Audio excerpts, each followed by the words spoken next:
Kain po tayo, guys! Hello, guys! Good morning! Ito ang almusal namin ngayong araw na to. Meron kaming pusit, daing, sa isang pirasong tuyo.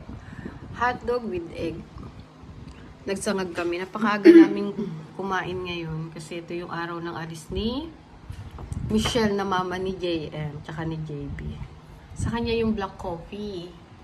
Ito naman sa akin yung 3-in-1. Ay, ang sarap. Tara, kain tayo guys. Napakasarap ng almusal namin. Yan, ang mga nakaraan na i-share ko sa inyo. Nagpunta tayo sa Bermosa. Ayun, tuyo.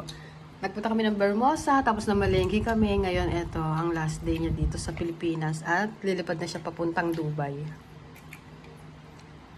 Tignan niyo siya kung kumain. Ilang oras na lang namin siya makakasama. Alis na siya. Tulog pa yung mga bata. Mamaya gigising niya pagpaalis na si Michelle. Ay, sarap naman ang almusal natin. Kain po tayo ulit.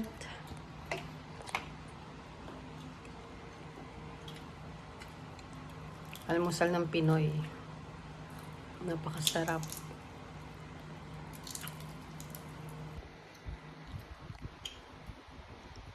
Sarap.